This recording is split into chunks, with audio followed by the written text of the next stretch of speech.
ناظرین، اگلا پروگرام ہے اسوہ حسنہ۔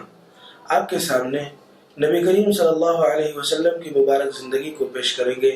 یہ گلاس ہے نا، اس میں بھی یہ کچھ پانی تھوڑا سا ہے، یہ میں نے اس کو الٹایا ہے تو اب کوئی قطرہ رہ گیا؟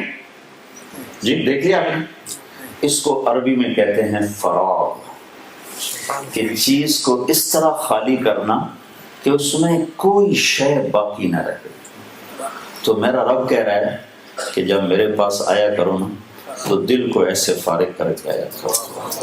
اور یہ مطالبہ پتہ کس سے ہے؟ اپنے حبیب سے، فَإِذَا فَرَغْتَ فَانصَبْ وَإِلَىٰ رَبِّكَ فَارْغَب۔ تو اس پر علماء لکھتے ہیں کہ اللہ کے نبی کے دل میں کیا تھا جس کو اللہ کہہ رہا ہے فارغ ہو گیا؟ نہ دنیا تھی، نہ چیزیں تھیں، نہ بیویاں تھیں، نہ اولاد تھی، سوائے اللہ کے کچھ تھا نہیں۔ تو پھر اللہ اپنے نبی سے کہہ رہا دل فارغ کر کے آ۔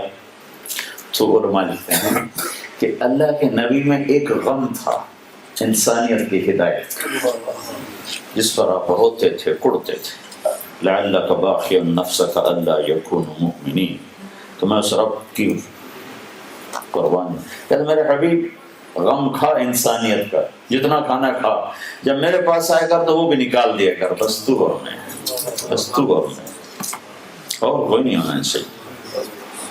تو ایک بہت بڑا طبقہ تو نماز پڑھتا ہی نہیں ہے، لیکن جو پڑھتے ہیں نا ان کو نماز بنانے کا کبھی شوق نہیں۔ عورت کو یہ شوق تھا کہ میرے گھر ڈیکوریٹ ایسا ایسا ایسا اس میں گلدستہ پڑا ہو، ایسا ٹیبل ہو، ایسا صوفہ ہو، ایسی میز ہو، میرا کپڑا ایسا ہو، آپ بھی کہتے ہو گاڑی ایسی ہو، دفتر ایسا ہو۔ میرا رب بھی تو کہتا ہے، ایک حدیث ساتھ اور جوڑ دو، یا ابن آدم کم تتزین للناس فہل تزینت لاجلی۔ میرا بندہ تو لوگوں کے لیے کتنا بن سمر کے نکلتا ہے، کبھی میرے لیے بھی تو بن سمر گیا ہے۔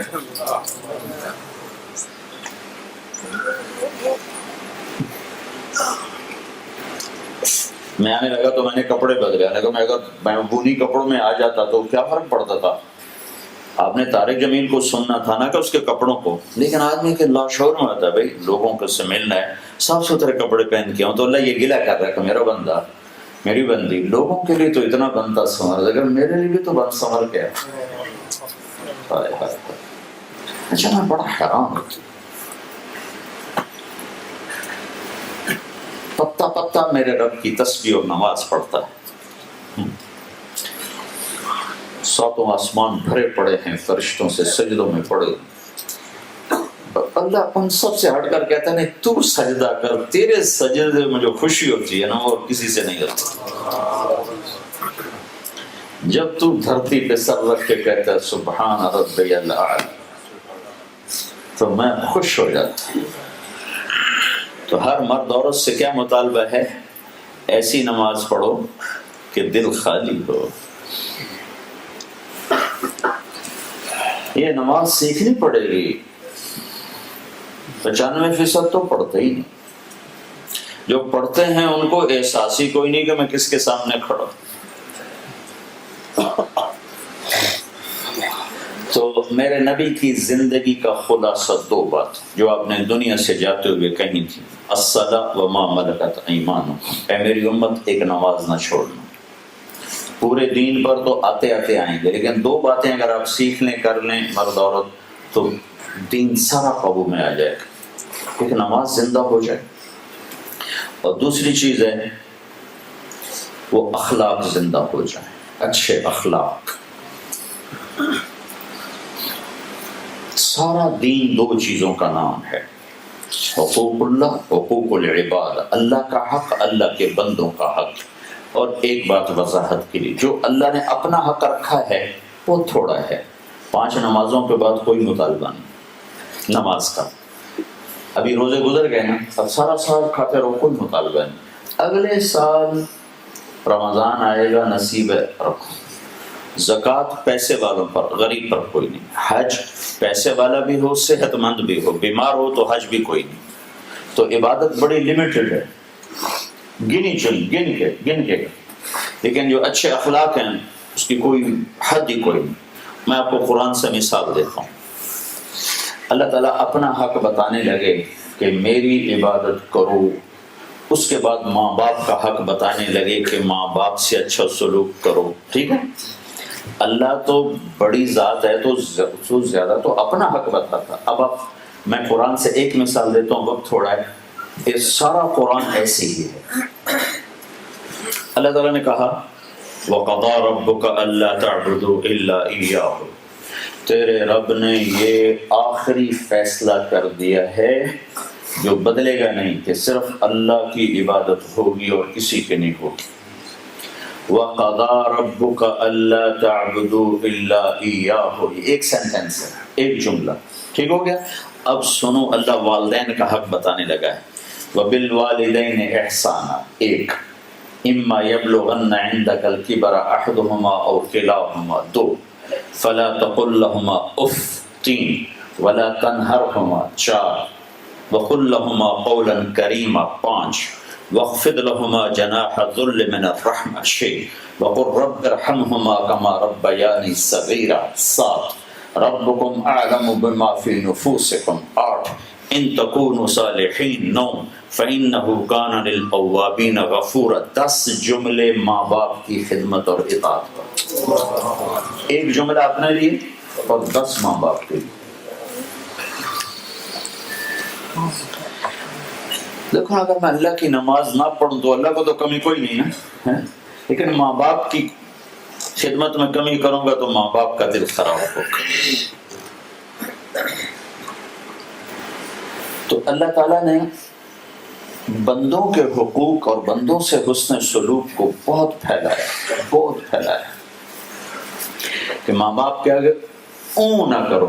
ہم تو کہتے ہیں نا عربی میں اف، یہ سب سے ہلکا لفظ ہے، اور ہمارے اماں نے بولا ہر وقت بولاتی رہتی. کیا ہوا؟ ایک صحابی کے بارے میں کہا گیا یا رسول اللہ مر رہے ہیں، کلمہ نہیں پڑھا جا رہا. تو اب صحابی ساری دنیا شیخ عبد القادر جیلانی سے بھر جائے، جنید بغدادی سے بھر جائے تو ایک صحابی کے بدن کے بال کے برابر. تو آپ تیزی سے گئے تو آپ نے کہا بیٹا کہو لا الہ الا اللہ. کہ یا رسول اللہ نہیں کہہ سکتے. بول رہے ہیں، کہا جی نہیں کہہ سکتے.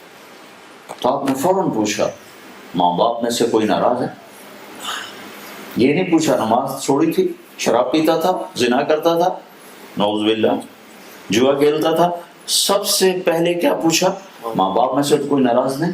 کہا جی ماں ناراض ہے. تو اپنے ماں کو بلایا، کہا اماں آپ اپنے بچے سے ناراض ہو؟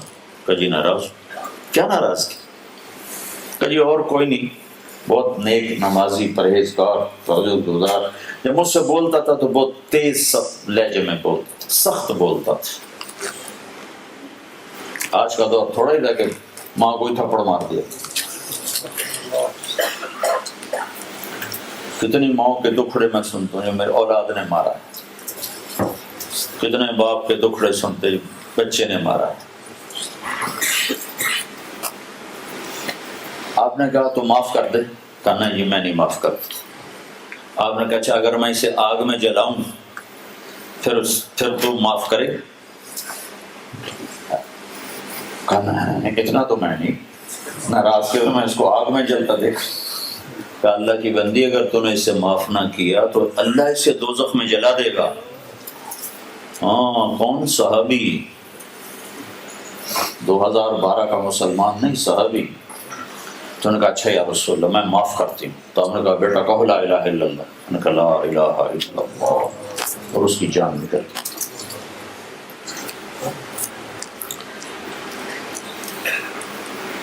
میرے نبی کی زندگی کا دوسرا پہلو عالی اخلاق، اچھے اخلاق. بیویوں سے حسن سلوک، بیوی کا خامن سے حسن سلوک، اولاد سے محبت، اولاد کی ماں باپ سے محبت، بہن بھائیوں سے محبت، ایک دوسرے کی برداشت کرنا. میاں بیوی کے تعلق کو قرآن نے جو بیان کر دیا ہے 2 لفظوں میں انتہا کر دیا ہے، ہن لباس لکم وانتم لباس لہن. عورت کو پہلے ذکر کیا تمہیں بعد میں ذکر کیا کہ عورت تیرا لباس ہے اور تو عورت کا لباس ہے، تیری بیوی تیرا لباس ہے اور تو اپنی بیوی کے لیے لباس ہے۔ اب آپ اپنے لباس پر خود گندا پانی ڈالو گے؟ جب آپ روٹی کھانے بیٹھتے ہو تو آگے نیپکن رکھتے ہو کہ میرا کرتا خراب نہ ہو، بیٹھتے ہوئے اپنی کریز ٹھیک کر کے بیٹھتے۔ یہ ایک میری خیر بہت بگڑی آتے ہیں، اللہ تعالیٰ نے پردہ ڈالا ہے۔ کالج اسکول دور میں ذرا میری کریز خراب ہوتی تھی تو میں اتار دیتا تھا، اگر اس طریقے کر کے دوبارہ لاؤ، وہ عادت آج تک باقی رہتی۔ بٹ تو میں دیکھتا ہوں میری کریز تو نہیں خراب ہوتی، وہ میری ایک غیر فطری عادت ہے، وہ میرے قابو میں نہیں۔ ہر وقت میرے کپڑے استری ہو رہے ہوتے تھے۔ تو جو اپنے لباس کا کتنا خیال کرتے ہو، تو اللہ کہہ رہا ہے اپنی تمہاری بیوی تمہارا لباس ہے، اس پر دھبا نہ لگنے دو۔ اللہ عورت سے کہہ رہا ہے تیرا خامن تیرا لباس ہے، اس پہ دھبا نہ لگنے دے۔ ہاں صرف ایک شکل میں آدمی اپنے کپڑے پھاڑتا ہے، یا کوئی عورت اپنے کپڑے پھاڑتی ہے جب پاگل ہو جائے، پاگل پن میں کپڑے پھاڑے جاتے ہیں۔ عقل مند جتنا بھی غصے میں ہو گریبان چاک نہ کرے۔ تو اللہ مردوں سے کہہ رہا ہے عورت تیرا لباس ہے، اس کو داغ لگنے سے بچا، اسے دھبا لگنے سے بچا۔ اور اللہ عورت سے کہہ رہا ہے خامن تیرا لباس ہے، تو اپنے لباس کی کتنی میچنگ کرتی ہے، کتنے اس کے اوپر پھول کڑھائیاں کرتی ہو۔ تیرا سب سے خوبصورت لباس تیرا خامن ہے، اس کی عزت کو باقی رکھ، اس کے احترام کو باقی رکھ۔ ایک محبت ایسی ہے جس کو دیکھ کر اللہ خوش ہوتا، وہ ہے میاں بیوی کی محبت، جس کو دیکھ کے اللہ خوش ہوتا۔ اور ایک لڑائی ایسی ہے جس کو دیکھ کر اللہ سب سے زیادہ ناراض ہوتا ہے، وہ میاں بیوی کی لڑائی ہے، جس کو دیکھ کر اللہ سب سے زیادہ ناراض ہوتا ہے۔ اور ایک لڑائی ایسی ہے جس پر صلح ہو جائے تو اللہ پچھلے سارے گناہ معاف کر دیتا ہے، وہ میاں بیوی کی لڑائی ہے۔ اگر میاں بیوی لڑ کے صلح کر لیں تو اللہ پچھلے سارے گناہ ان کے معاف کر دیتے۔ ایک گھر کیسے ہونا چاہیے، یہ میاں بیوی کو اہمیت کیوں ہے کہ اگلی ایک نسل تیار کرنا۔ عورت کو جاب سے کیوں روکا اللہ تعالیٰ نے؟ چھوٹا گھر لے لو، تھوڑا کھا لو، چھوٹی گاڑی لے لو، اپنی عورتوں کو کہو گھر میں بیٹھو، ان بچوں کو مسلمان بنا کے مریں، تم بھی کماؤ میں بھی کماؤں، گھر کی قسط دینی ہے، گاڑی کی قسط دینی ہے، فلاں کی قسط دینی ہے، چھوٹی گاڑیاں رکھ لو، چھوٹے گھر لے لو۔ لیکن میں ان مسلمان بہنوں سے کہتا ہوں کہ گھروں میں رہو، گھروں میں رہو، اپنی محنت اپنے بچوں پہ کرو، کہ آپ پرائے دیش میں ہو، اس طرح چھوڑ کے مرو کہ یہ ایمان والے ہوں، اخلاق والے ہوں، کردار والے ہوں۔ یا کچھ کہنا نہیں، کچھ کہنا تو پھر ڈنڈا اٹھانا، دونوں چیزیں غلط ہیں۔ اپنی اولاد کے لیے ٹائم نکالو، ٹائم نکالو۔ کتنے لوگ ہیں اتوار کو بھی چھٹی کو نہیں کرتے، اتوار کو بھی جاتے۔ تو جن بچوں کے لیے کما رہے ہو انہیں تمہارا پتہ ہی نہ ہو یہ کون ہے، تو یہ پونڈ کس کام کے ہیں؟ میرے نبی نے کہا اکرموا اولاد، اپنی اولاد کو عزت دو، ان کی تربیت کرو عزت کے ساتھ۔ حضرت فاطمہ رضی اللہ تعالیٰ عنہ جب ہمارے نبی کے گھر میں تشریف لاتی تھی تو ہمارے نبی ان کے لیے کھڑے ہو جاتے تھے، سن رہے بھائی، اولاد کے لیے کھڑے ہو جاتے تھے اور ان کو آگے بڑھ کے استقبال کرتے تھے، ماتھے پہ بوسہ دیتے تھے اور اپنے پاس آ کے بٹھاتے تھے، اپنے پاس بٹھاتے تھے۔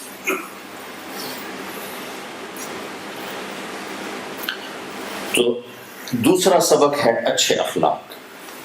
ماں باپ ہیں، بیوی بچے ہیں، کچھ لوگ بیویوں کے ہاتھوں ماں باپ کو ذلیل کر دیتے ہیں، کچھ لوگ ماں باپ کے ہاتھوں بیویوں کو ذلیل کر دیتے ہیں۔ یہ دونوں باتیں غلط ہیں۔ ماں کی اپنی جگہ ہے، باپ کی اپنی جگہ ہے، بیوی کی اپنی جگہ ہے، بیوی کے لیے خامن کی اپنی جگہ ہے، بہنوں کی اپنی جگہ ہے، سب کو مقام۔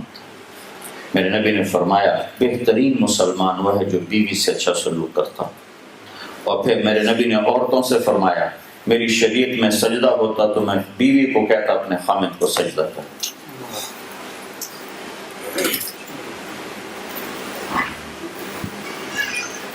تو میرے بھائیوں، دو کام کرو، ایک اللہ سے تعلق نماز، ایک اللہ کے بندوں سے تعلق اچھے اخلاق، تو سارا دین ہاتھ میں آ جائے. اور سارے اچھے اخلاق کی آخری بات ایک کر دیتا ہوں، 8 بج گئے ہیں. ایک بات، سارے اخلاق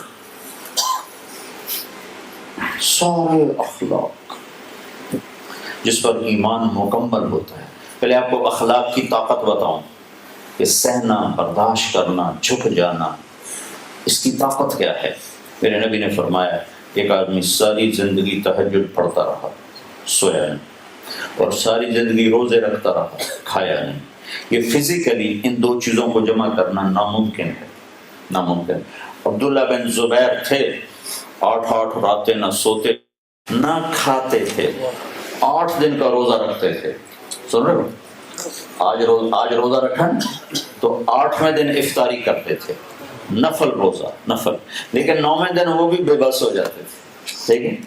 تو فزیکلی اگر کوئی آدمی یہ کر لے کہ زندگی بھر رات کو تہجد سوئی نہیں، دن میں روزہ کھائے نہیں، تو اس عبادت پر وہ کہاں پہنچے گا، کس مقام پر پہنچے گا. لیکن میں اپنے نبی کی سن لو کہ جس کے اخلاق اچھے ہوں گے وہ اس سے بھی آگے پہنچے گا. کھاتے رہو، سوتے رہو، پیتے رہو، ہنستے رہو، کماتے رہو، اخلاق اچھے کر لو. اچھا، سارے اچھے اخلاق آپ کے قابو میں آ جائیں، ایک کام کر لو، ایک، صرف ایک. میرے نبی نے فرمایا معاذ تمہیں سارے دین کا خلاصہ بتاؤں، سارے دین کو بریف کر کے بتاؤں. ایک چیز، سارے دین کو ایک چیز میں بند کر کے بتا دوں، ایک چیز میں. کہیں گے جی کیا؟ تو مجھے دیکھا آپ نے ایسے کیا.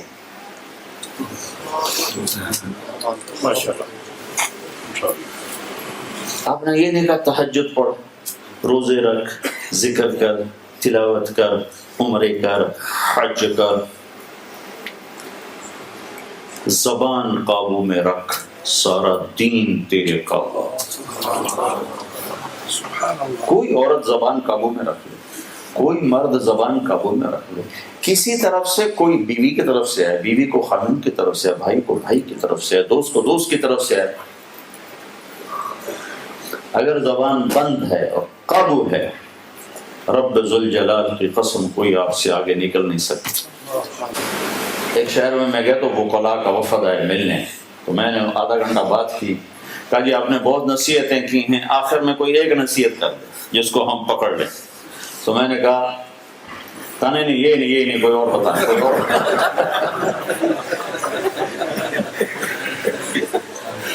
میں نے وہی کیا جو میرے نبی نے عمل سے کہا. میں نے کہا بس یہ نہیں، یہ نہیں، کوئی اور بتائیں، کوئی اور بتائیں. میں نے کہا ایک پوچھنی ہے تو بس یہی ہے. اس زبان سے جھوٹ نہ نکلے، گالی نہ نکلے، کسی کی بے عزتی کا بول نہ نکلے. ایک صحابی کی بات سنا کے بعد ختم کرتا ہوں. ایک صحابی ابو دجانہ رضی اللہ تعالیٰ، بڑے صحابہ میں، بدر سے لے کر آخری حج تک ہر مارکے میں شریک رہے. ایک دن کہنے لگے تمہیں بتاؤں میری بخشش کا سب سے بڑا عمل کیا ہے، جس پر مجھے امید ہے کہ اس پہ میں انشاءاللہ بخشا جاؤں. تو جب میں پڑھ رہا تھا اور اگلی سطریں ذہن میں نہیں تھیں، سامنے نہیں تھی، تو میرے جی میں کہیں گے جنگ بدر، کہ جنگ بدر والوں کو اللہ نے کہا جاؤ تمہیں معاف کیا جو مرضی کر. یا کہیں گے حدیبیہ، صلح حدیبیہ، اللہ نے قرآن بتا رہا لقد رضی اللہ عن المؤمنین، حدیبیہ والوں سے میں راضی ہو گیا. اگلی سطر پڑھ کر میرا میٹر ہی گھوم گیا کہ اتنا بڑا آدمی بدر والا. تھوڑی سی ان کی اور سیرت سنت. آپ نے احد کے میدان میں ہلچل مچ گئی، اوپر نیچے ہو گئی سب، تو آپ نے اپنی تلوار اٹھائی کہ اس تلوار کو کون لے گا؟ تو کئی لوگ کھڑے ہوئے. تو آپ نے کہا اس کا حق کون ادا کرے گا؟ تو سارے بیٹھ گئے. صرف 3 آدمی کھڑے رہے، حضرت عمر، حضرت زبیر، حضرت ابو دجانہ. عمر خلفاء راشدین میں سے ہیں، زبیر پھوپھی زاد ہیں، اور ابو دجانہ مدینے والے ہیں. تو آپ نے وہ تلوار نہ زبیر کو دی، نہ عمر کو دی، ابو دجانہ کو دی. یہ وہ آدمی ہے ابو دجانہ. ابو دجانہ فرمانے لگے میرے پاس بخشش کا سب سے بڑا عمل صرف ایک ہے کہ میں نے آج تک اپنی زبان سے کسی کو دکھ نہیں پہنچا اور میرے دل میں کسی مسلمان کا بغض نہیں. تو یہ ساری عورتیں، یہ سارے مرد، یہ میری آخری بات لے لیں جو ابو دجانہ نے کہی کہ دل سے، زبان سے کسی کو دکھ دینے والا بول نہ بولو. سامنے بیوی ہو، بیوی کے لیے خامد ہو، بھائی ہو، بہن ہو، باپ ہو، ماں ہو، دوست ہو، ساتھی ہو، اپنا ہو، پرایا ہو، اور اپنے دل میں کسی کی نفرت نہ پیدا ہونے دو. تو رب ذوالجلال کی قسم بغیر حساب کتاب کے اللہ جنت میں ڈالے. تو سارے بھائی اس کی نیت کرو. نیت کرتے ہو نا؟ اس کو سیکھنا ہے تبلیغ میں نکل کر. تو اس کے بھائی ارادے کرو، اس کی اللہ سے مانگو کہ اللہ تعالیٰ یہ صفات ہمیں نصیب فرمائے. یہ سیکھنے سے آتی ہیں. جو بھائی انشاءاللہ اس کی نیت کرے گا اللہ اس کی زندگی کو چار چاند لگا. تو نیت کرتے ہو نا سارے بھائی؟ آپ کو ہر دفعہ نام لکھنا ضروری نہیں ہوتا. اذان کا وقت ہو گیا ہے، بس آپ کی نیت ہی کافی ہے. تو نیت تو کر لینا سارے بھائی، اور کم از کم یہ آخری دو بار ایک نماز نہیں چھوڑنی، ایک اس زبان سے کسی کو دکھ نہیں دینی. ٹھیک ہے؟ اللہ تعالیٰ عمل کی توفیق.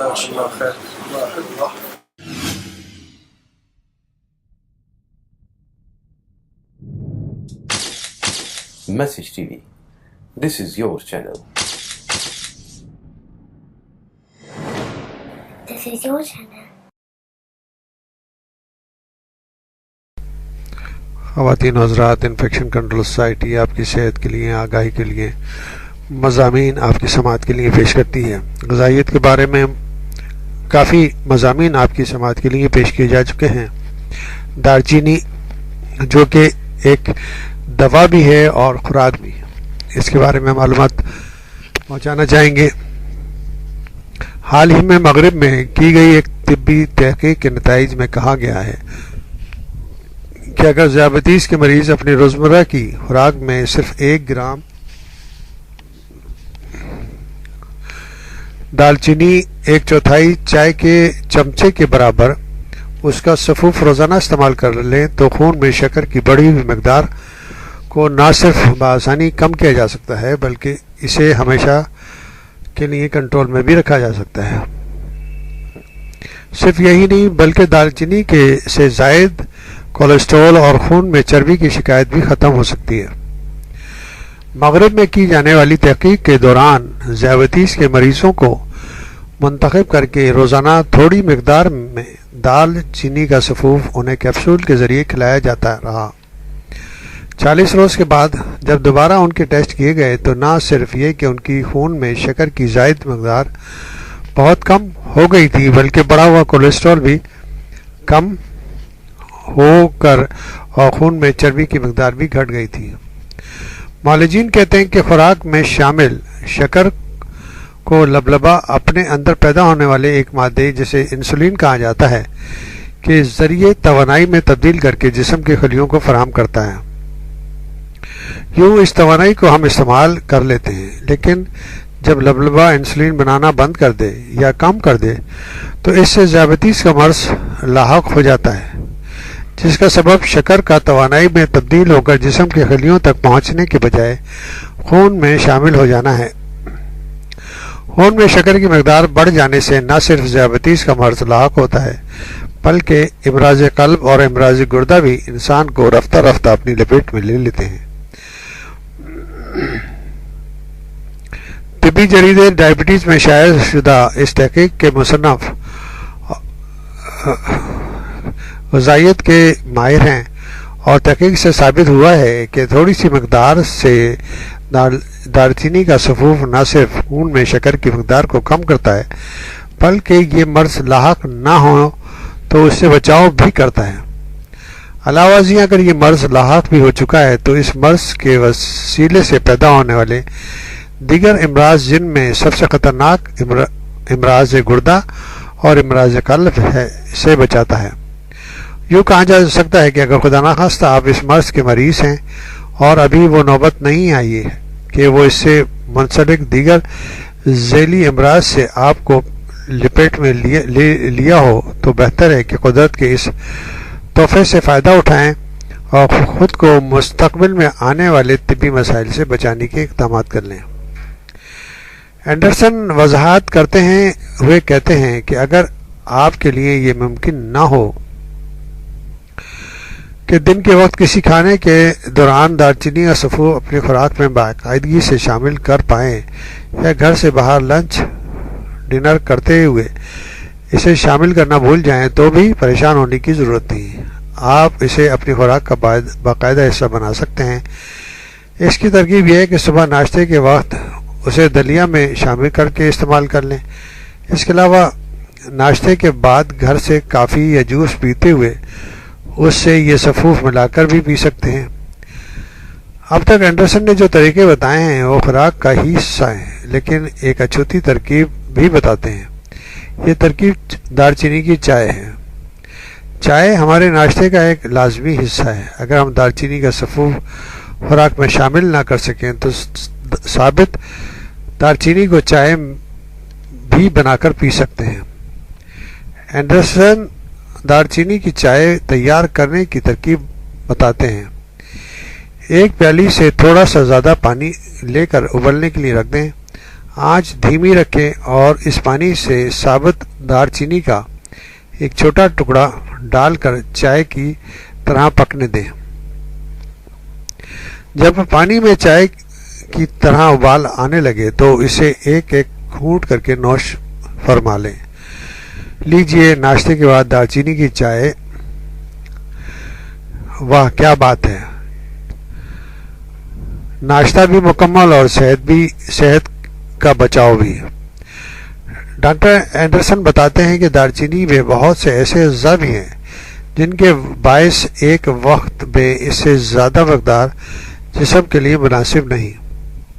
یہی بات ہے کہ لوگ دار چینی کی زیادہ مقدار سے گھبراتے ہیں، تاکہ روزانہ 1 گرام دار چینی کی چائے یا اس کے صفوف بہت زیادہ مقدار نہیں، اور اس سے صحت پر کوئی منفی اثر بھی نہیں ہوتا۔ تحقیق کے دوران ڈاکٹر اینڈرسن اور ان کے ساتھیوں نے شوگر ٹائپ 2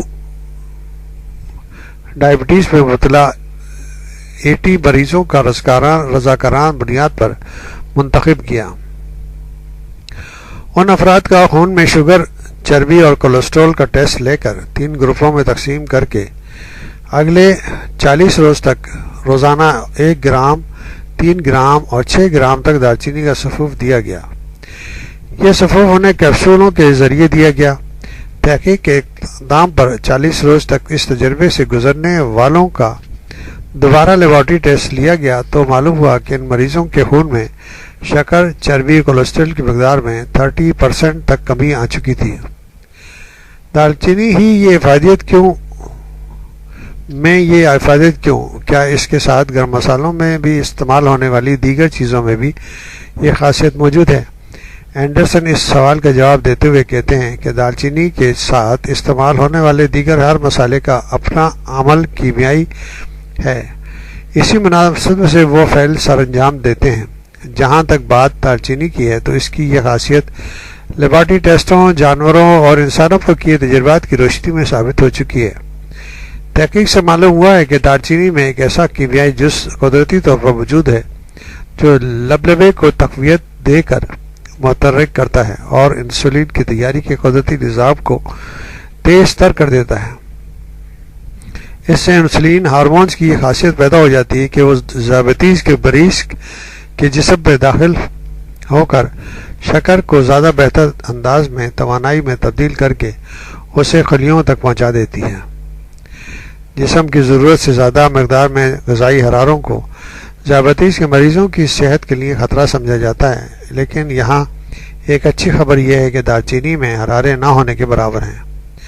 اس حوالے سے ڈاکٹر اینڈرسن بتاتے ہیں کہ اگر 1 گرام دار چینی اس کے صفوف میں غذائی حراروں کیلوریز کی تعداد 3 گرام سے بھی کم ہوتی ہے، یہ مقدار ہماری دن بھر کی خوراک کے حراروں کے مقابلے میں نہ ہونے کے برابر ہے۔ لہٰذا اس سے یہ اندیشہ نہیں رہ جاتا کہ باقاعدہ دار چینی یا صفوف کے استعمال سے جسم کو خوراک سے حاصل شدہ حراروں سے زیادہ اضافی شکل میں حرارے ملنا شروع ہو جائیں گے، یا یہ کہ وزن بڑھ جانے کا اندیشہ برقرار رہے گا۔ واضح ہے کہ تحقیق صرف رضاکاروں پر نہیں کی گئی بلکہ پہلے اسے لیبارٹری میں تحقیق ہوئی، اس کے بعد جانوروں پر کامیاب تجربے کیے گئے، جس کے بعد انسانوں پر آزمانے کا فیصلہ کیا گیا۔ بہرحال یہ کوئی ایسا مسئلہ نہیں ہے، دال چینی ہمارے غذائیت اور ہمارے کھانوں کا حصہ ہے، ایسی کوئی خطرناک چیز بھی نہیں ہے۔ اگر اس کو استعمال کر کے دیکھا جائے اور پراپر طریقے سے اس کے استعمال کو کر کے ہم اپنی شوگر کو اور اپنے مسائل کو حل کر سکیں تو ایک بہت ہی صحت مند اور طریقے سے ہم ڈائبٹیز کو کنٹرول کرنے میں قابل ہو جائیں گے۔